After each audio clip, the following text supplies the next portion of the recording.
entra a dinastia Bourbon, que é o processo em que realmente o absolutismo está no seu auge. É assim, ó, aqui está o absolutismo como conhecemos.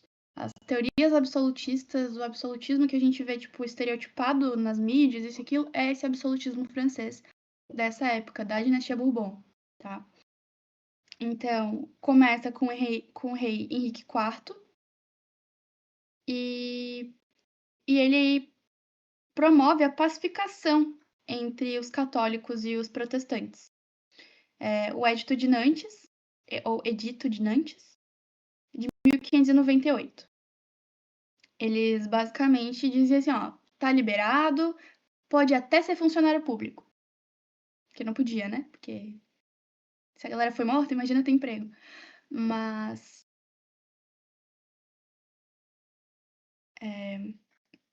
né? Mas segundo a tradição da monarquia francesa, o rei não poderia ser protestante, tá, gente?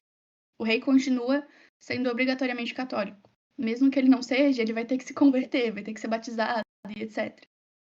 Por questões que a gente viu que já desde a Idade Média, né, a gente tem essa tradição da monarquia francesa. Bom, então, inclusive o próprio Henrique IV, ele era protestante antes e se converteu para assumir o trono para ir ser nomeado Henrique IV, né?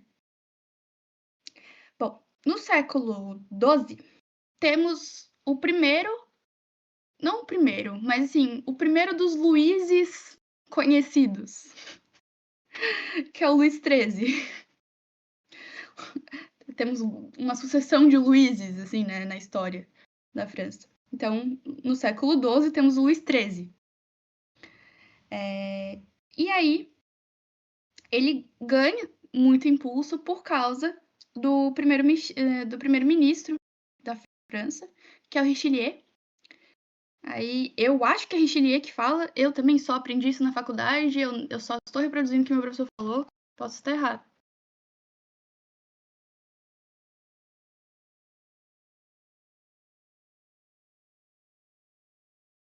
Pode aparecer das duas formas escrito, tá, gente?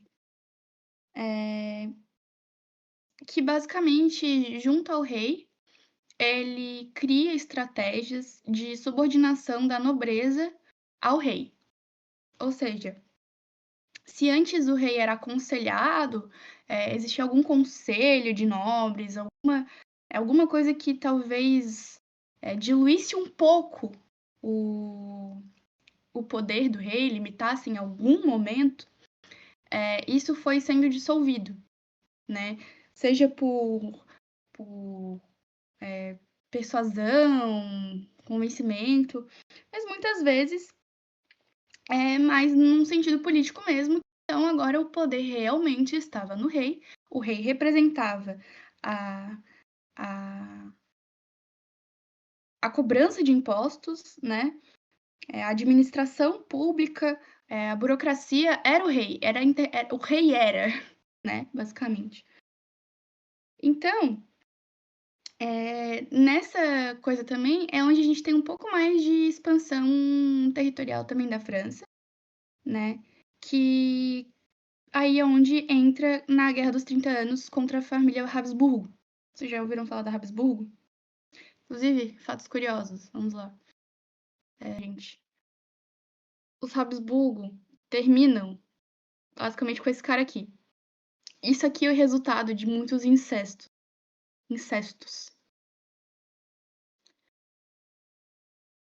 Dizem que ele mal conseguia comer e tal. Então, tipo assim, é. Ele mal conseguia, tipo, fechar a boca e tal, por isso que ele não conseguia muito comer, respiração era difícil, tudo. Era tudo difícil. Ele tinha um monte de doença, ele tinha. Nossa, ele tinha. Eu não sei como ele viveu tanto quanto ele viveu, assim, sabe? Porque era hemorragia, era isso, aquilo, tava sempre passando mal. Então, essa é a família Habsburgo. Essa é a famosa família Habsburgo. E era uma família muito poderosa da Áustria, né? Gostou? Gostou? É a minha fanfic de Revolução Francesa. Eu passei na aula passada.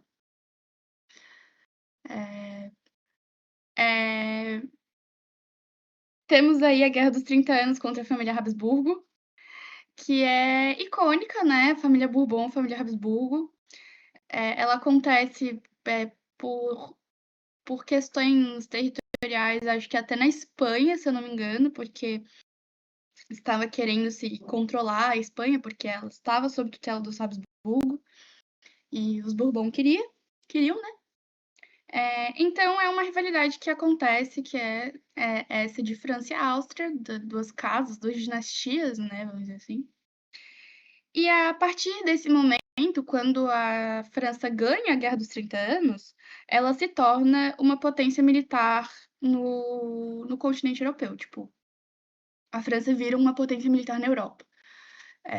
Isso a gente vai ver que se prossegue até ali Napoleão, talvez, né? Talvez até um pouco depois, mas o estereótipo francês é de um bom exército, a partir desse momento, né? Bom, quando o Luís XIII morre, vem o Luís XIV, e esse acho que todo mundo conhece, que tem até estilo de móvel com o nome dele. O Rei Sol, exatamente. 1643, tá, gente? 1643, o Luís XIII morre e sobe ao trono Luís XIV.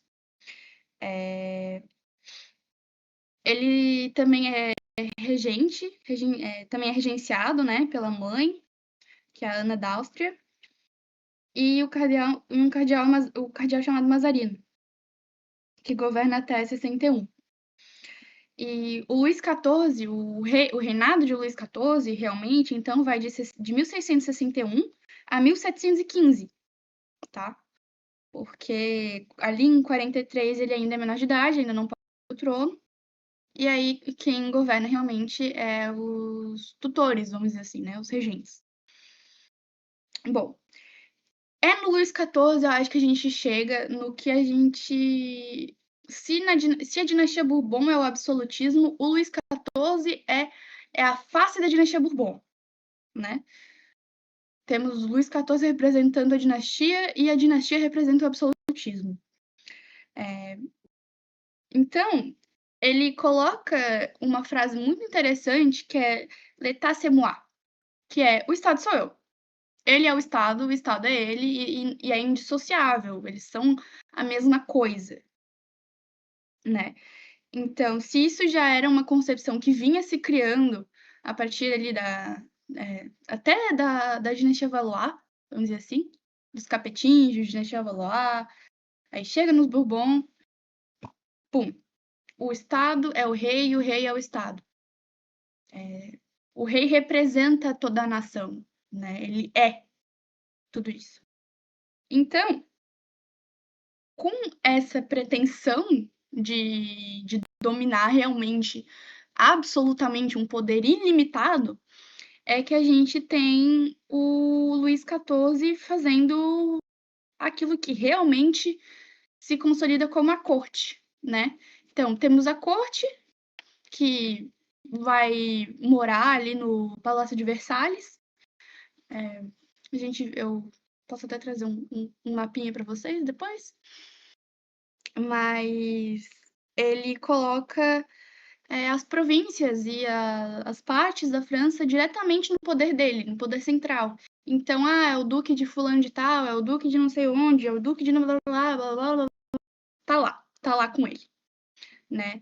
Então, ele, ele traz para si o, toda a política da França, né? Toda a política, toda financeiro, todo comércio, tudo. Tudo é ele é tudo. Bem, ele volta então com a. Volta não, porque nunca foi realmente quebrado, mas ele fortalece as relações com a burguesia, tá, gente? Colocando alguns ministros burgueses, dando alguns direitos políticos aos burgueses, consolidando realmente a classe social, tá? Então, se em determinado momento a gente estava vendo uma classe social que estava se formando, nesse momento ela toma bastante força dentro da França, principalmente. Então, e controlando a nobreza, claro, trazendo eles para perto e também fazendo luxo, festas, entre outras coisas.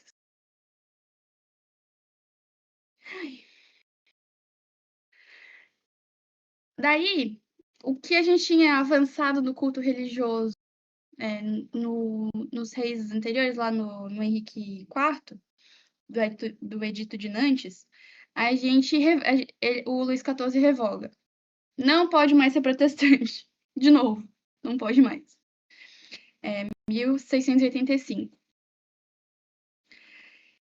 E aí tivemos um abandono, uma mudança, né? É estimado de 150 mil pessoas que saíram da França por causa disso.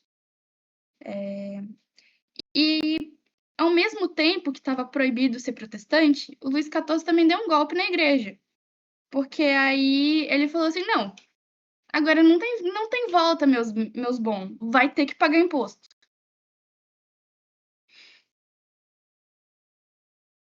E aí ele obriga o clero também a pagar imposto, a igreja também a pagar imposto para ele, reforçando que ele é o supremo, ele é o Estado, não há ninguém acima dele, literalmente ninguém. Então, ele tá só reafirmando que ele tá só reafirmando esse poder, tipo, eu tenho poder. Eu sou o poder. Não, não, Luís XIV. Então, Luís XIV, ele revoga o coisa e dá um golpe também na igreja, porque ele fala assim, não, agora vai ter que pagar imposto. Vai ter porque eu sou o maioral. Não há ninguém acima de mim, nem Deus. E assim ele vai tendo política externa também, bastante, com. Ai, meu Deus.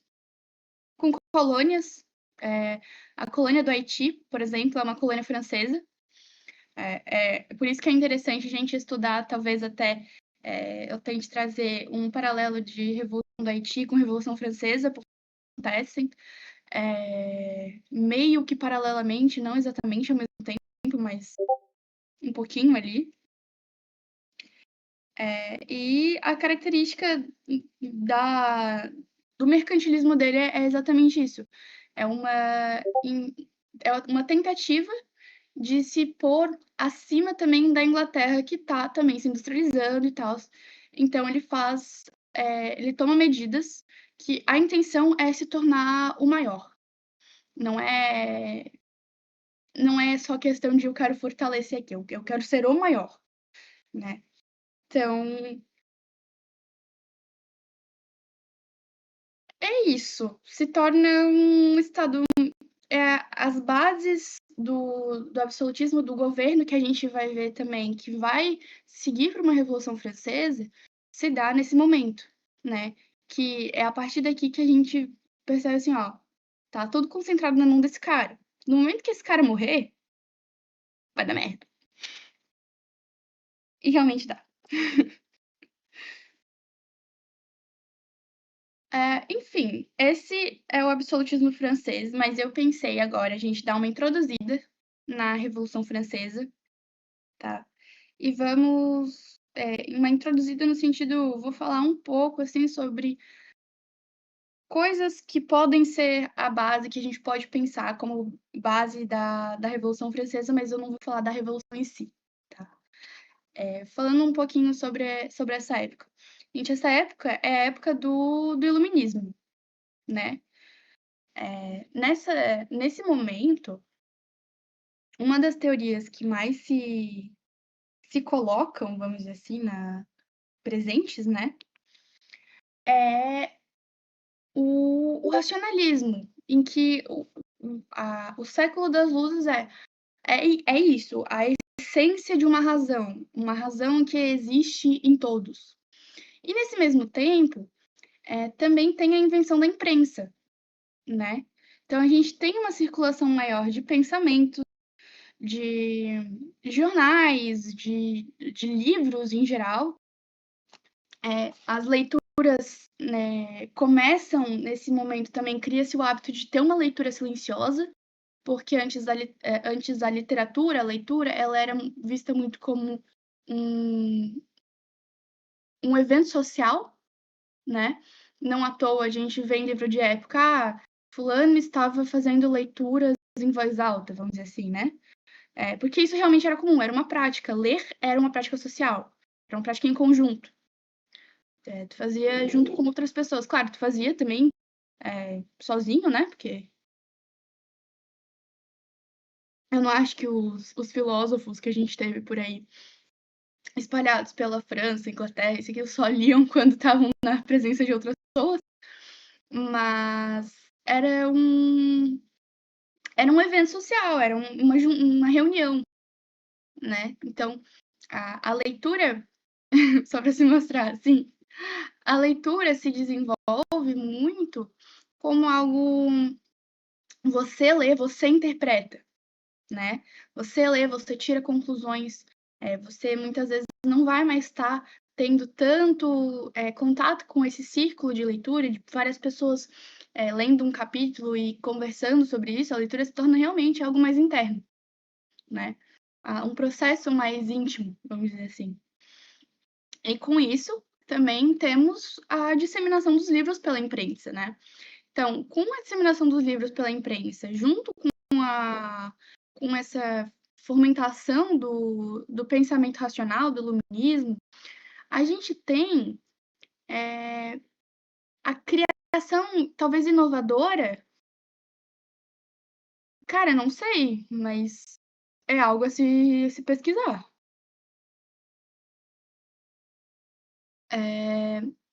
A gente tem, então, né, nesse período do iluminismo, aquilo, a gente encontra uma talvez inovação, eu digo talvez porque não estudei outros lugares para saber se realmente, mas dentro da França é uma inovação, que é a opinião pública.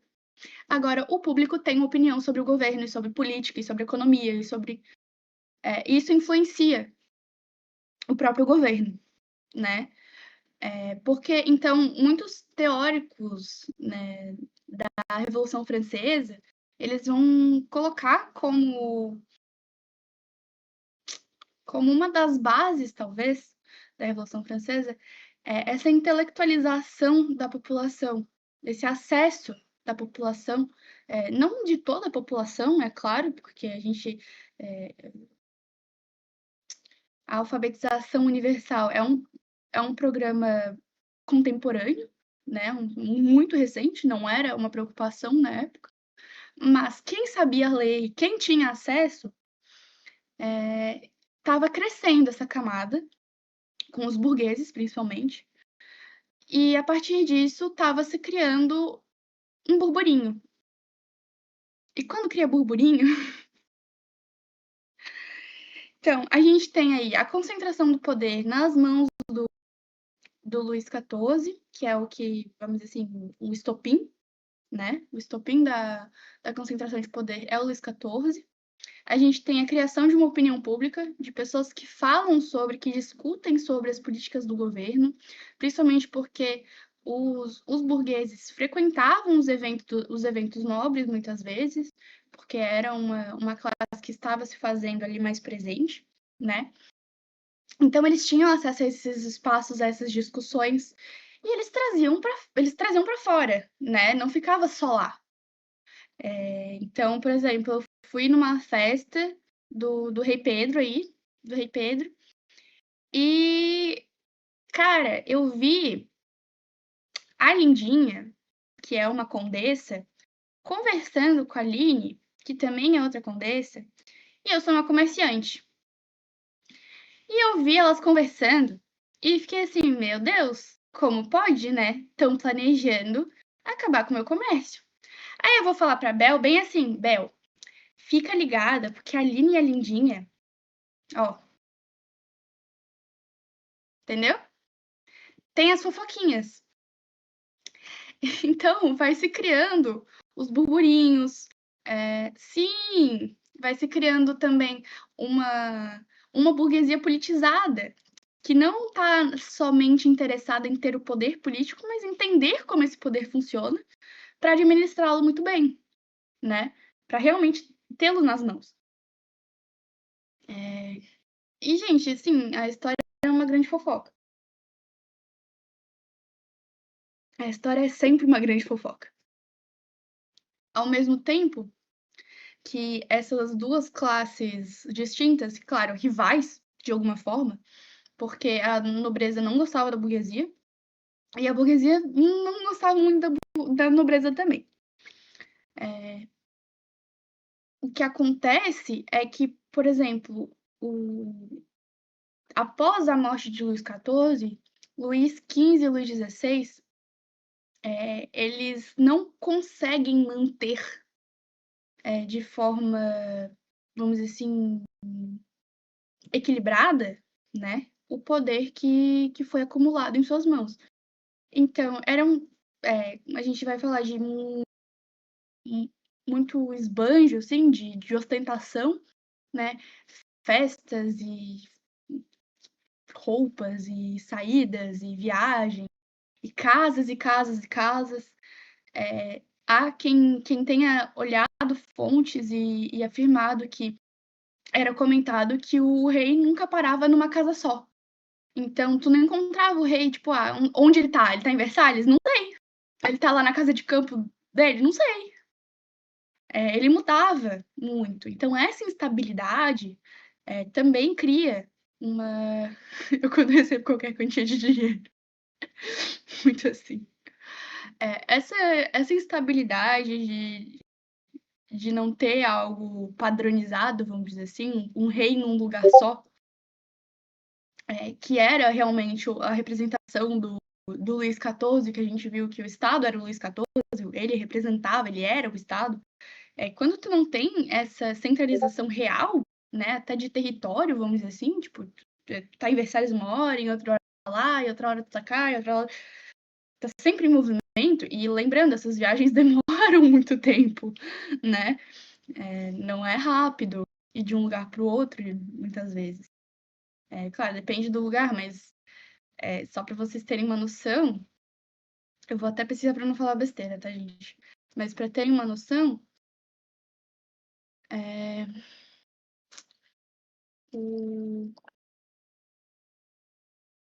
da Casa da Rainha, que é o Petit Trianon,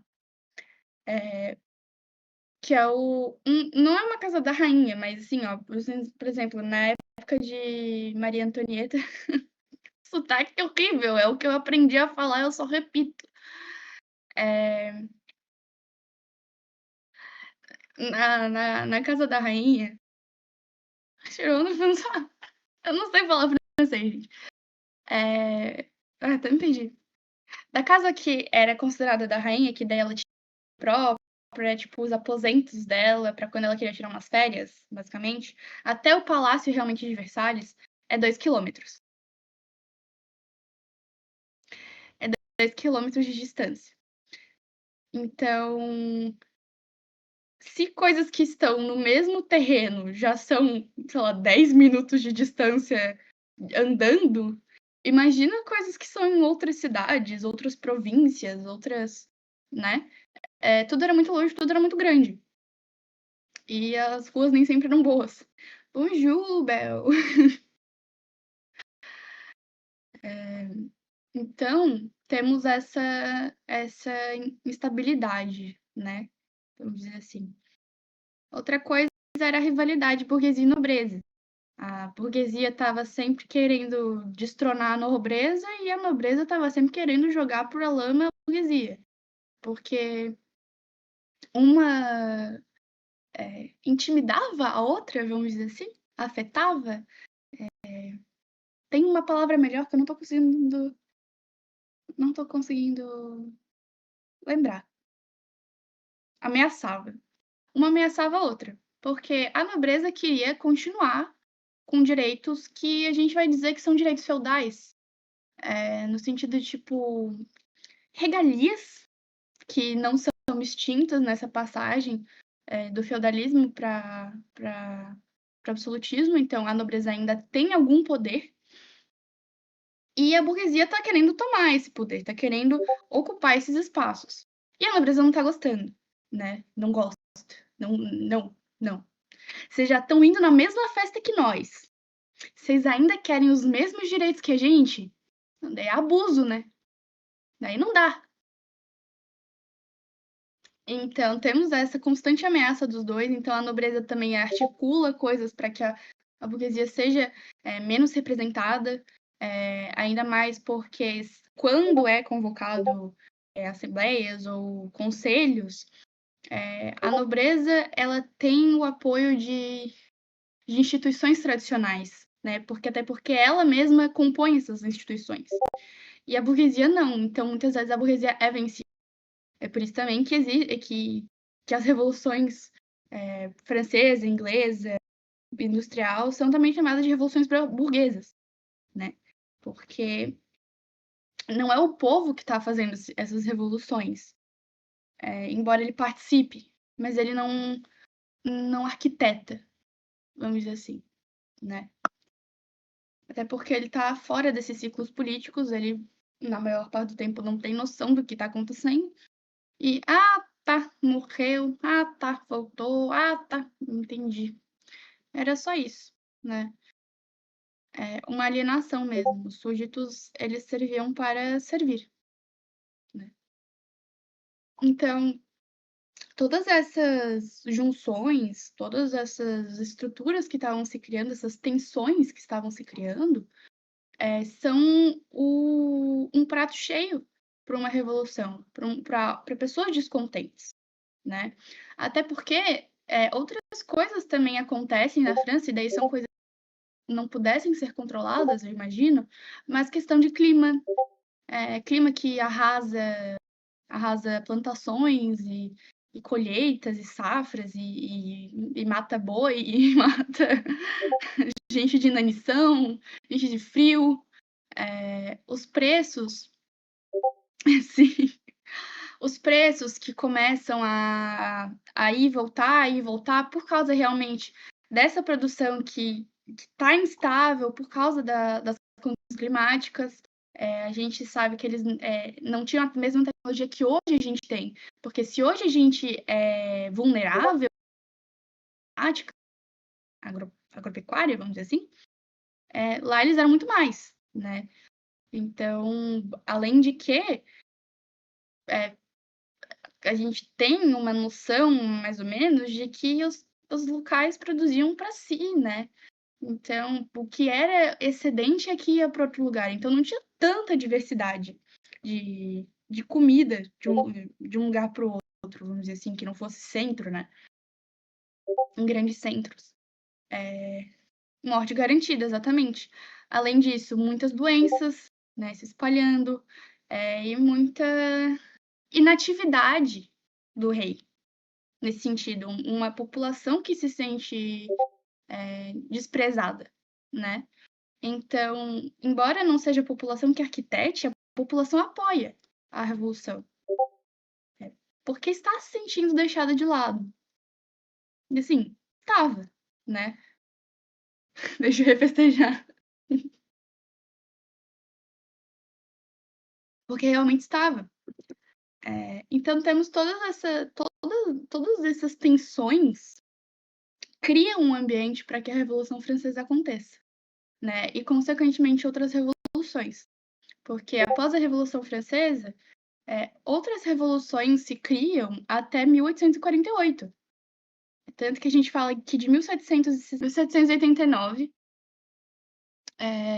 de 1789 a 1848,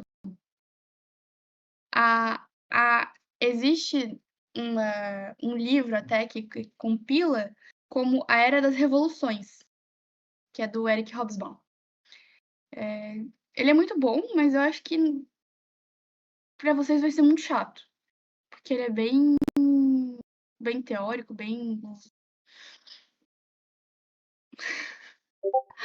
mas é a Era das Revoluções. Então, a Revolução Francesa talvez é o estopim de algum. Talvez não, é o estopim de uma série de mudanças que vão acontecer e por isso ela é tão estudada, porque é a partir dela que muitas coisas na Europa mudam. Revoluções ou talvez tentativas de levante, né, que muitas vezes eram oprimidos e tal, suprimidos muito violentamente, acontecem logo após a Revolução, né. Então, a preocupação da Europa, quando Napoleão, toma o poder, né, que daí a gente, vamos dizer assim, tem o fim da Revolução Francesa, porque a revolução dura até o Napoleão, tomar o poder definitivamente. Quando Napoleão assume o poder, a principal preocupação dele e das outras nações europeias era: o que a gente pode fazer para que isso não se repita? Então, esse é o impacto, né. É por isso que a gente precisa entender também como funcionaram bastante esses mecanismos. Não é um período, fácil, tá, é um período de muito ida e volta, ida e volta, ida e volta, ida e volta, ida e volta, de vai governo, entra governo, sai governo, não sei o quê, aí alguém toma o poder, aí tem um cara lá que vai na Argentina, aí foge, aí volta, aí, ai meu Deus, sabe, um caos. Mas é importante entender pelo menos os mecanismos de como eles e como atingem a população. Então, a gente vai debater isso quando a gente começar a Revolução Francesa, mas acho que essa é uma base que a gente precisa ter. Tchau, Pedro. Mas essa é uma base que eu acho que é interessante ter no debate da Revolução Francesa, é entender que o absolutismo ele concentra o poder de um rei só. E quando esse poder ele se torna o rei se torna representante desse poder, esse rei específico, porque não é a figura do rei, é a figura do Luís XIV que se fortalece, basicamente, né?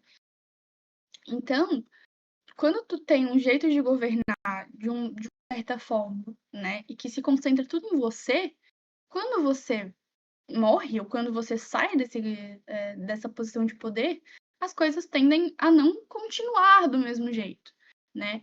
Há permanências, há rupturas, mas não vai ser a mesma coisa, né? Então, eu acho que é interessante a gente entender como se construiu ao longo do tempo e essas bases aí culturais da Revolução Francesa, porque são coisas que são bem colocadas, assim, né? São coisas que influenciam bastante a revolução e geralmente não são tão focadas, né, e é por isso que muitas vezes a própria revolução, o evento da revolução fica confuso de entender. Porque tá, beleza, mas do nada, né? Não é do nada. Tem todo um processo. Então, ficamos por aqui, eu acho. Eu não tenho mais nada a